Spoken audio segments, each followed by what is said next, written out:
session work, and Jeff was in bands, and then Jeff was in the Yardbirds, and then I was in the Yardbirds with Jeff.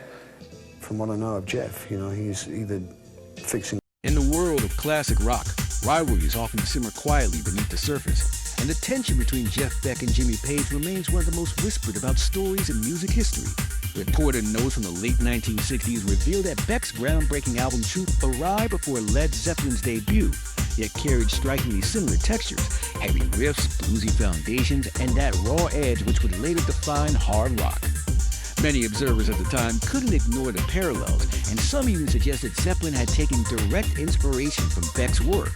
While Jimmy Page rarely commented directly, Beck himself didn't shy away from voicing his frustration, hinting that Zeppelin's massive global success was, in part, built on ideas he had already brought to life. The rivalry wasn't just professional, it carried a personal sting.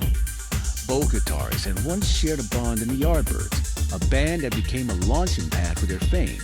But as Page's career skyrocketed with Zeppelin's explosive success, Beck was left grappling with the feeling that his innovations had been overshadowed.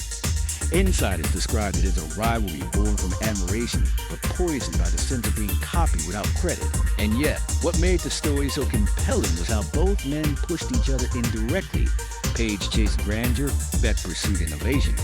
Their paths diverged, but the shadow of truth lingered, fueling speculation that Beck's irritation with Page was more than just professional jealousy. It was a story of a pioneer watching someone else run away with the spotlight. But this wasn't the only feud Beck found himself in. In fact, the next one took place with a band known for chaos rather than discipline. When it comes to the Rolling Stones, most musicians would jump at the chance to join their orbit. But Jeff Beck was never most musicians.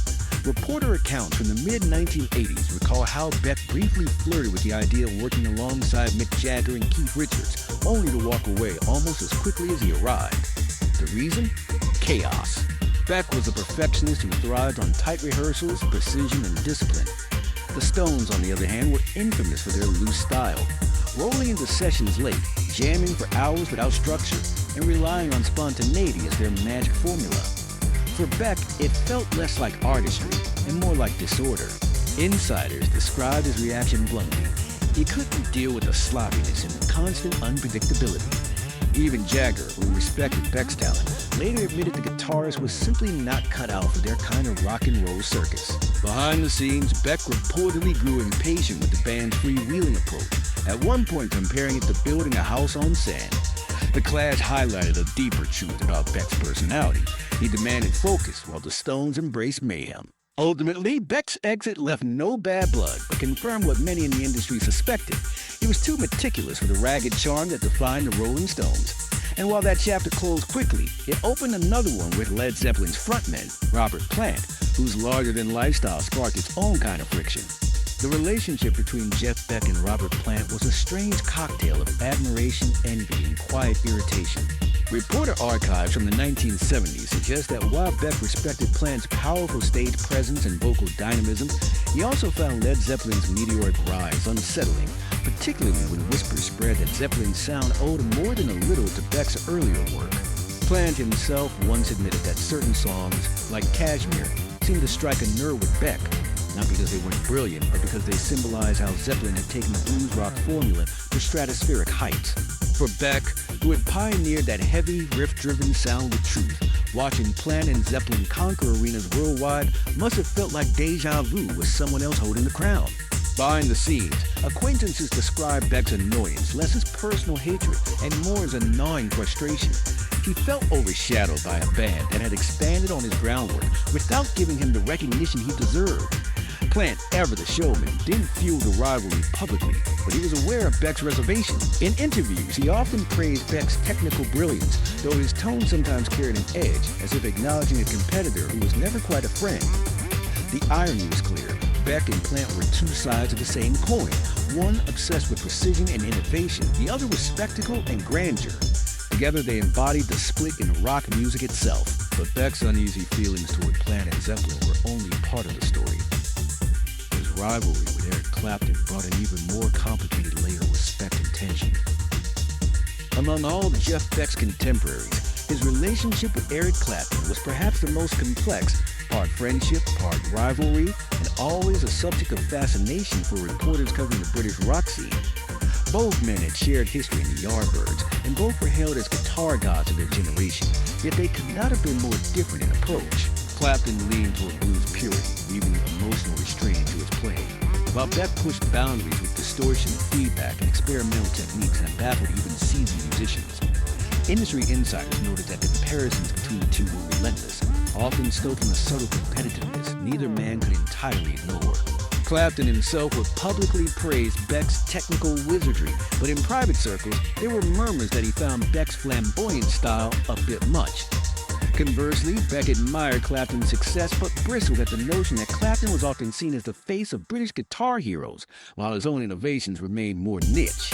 Reporters at the time described their friendship as one marked by polite respect at award shows, but visible tension whenever journalists pushed the who's better narrative. It wasn't hatred, it was a rivalry carved by the press, fueled by fans, and sharpened by their own pride as artists. For the audience, this tension became part of the mythos, a duel of styles that elevated both guitarists into legends. Yet, while Clapton represented tradition, Beck stood for rebellion. And that clash, subtle though it may have been, set the stage for Beck's open disdain toward a different breed of musician, the ones chasing commercial charts instead of artistic innovation. Jeff Beck's clashes weren't limited to fellow guitar icons. His disdain often extended toward mainstream rock musicians who prioritized commercial success over artistic exploration.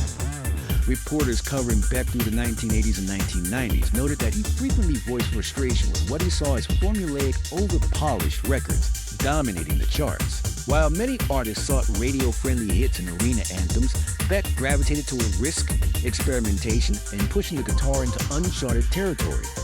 He bristled at the idea of conforming to trends, dismissing much of the commercial output as safe and soulless. Industry insiders recalled moments where Beck would scoff at rehearsals, questioning why so many bands seemed more focused on image and record sales than actual musical innovation. For Beck, music was never about pleasing executives, it was about discovery. This philosophy put him at odds with numerous artists who embraced the mainstream grind. Though he rarely named names directly, those in the scene knew exactly who he was referring to, and the tension lingered like an open secret. Reporters summed it up best. Beck wasn't simply uninterested in commercialism. He was offended by it, believing it diluted the very essence of rock. That stubborn refusal to compromise won him respect among purists, but also isolated him from the broader industry. Still, it cemented his reputation as the uncompromising outsider. Yet, even as he rejected the mainstream, Beck's battles weren't always with the system. Some of his most persistent conflicts came from peers in his own generation, musicians who valued showmanship and spectacle over the technical mastery Beck lived for. For Jeff Beck, some of the sharpest tensions came not from rivals with the mainstream industry, but from the very peers he grew up alongside in the rock explosion of the 1960s. Reported notes from that era described countless backstage encounters where Beck's meticulous focus on sound clashed with the more carefree attitudes of his fellow musicians. Many of his peers valued the spectacle, big lights, flamboyant performances, and crowd-pleasing antics, while Beck was fixated on tone, precision, and innovation. He was known to cut rehearsals short if he felt the music wasn't taken seriously enough, a habit that sometimes alienated old friends who preferred a looser, more social approach to playing. Industry insiders whispered that Beck could come across as aloof, not because he disliked people, but because he simply couldn't tolerate what he saw as mediocrity. Some fellow rock legends who thrived on charisma and theatrics felt slighted by Beck's dismissal of their priorities. The irony was that these differences often played out quietly, through avoidance rather than open feuds. Yet, the tension was undeniable. Beck was a craftsman in a scene full of entertainers. And while others built legacies on personas larger than life, Beck built his unbending strengths into sounds no one thought possible. Reporters often concluded that this fundamental divide, art versus show, explained why Beck never quite fit into the mainstream rock fraternity. He wasn't there to party, he was there to reinvent. And in doing so, he left behind not only a trail of admirers, but also a circle of contemporaries who, for all their respect, could never quite stand the uncompromising genius at his core.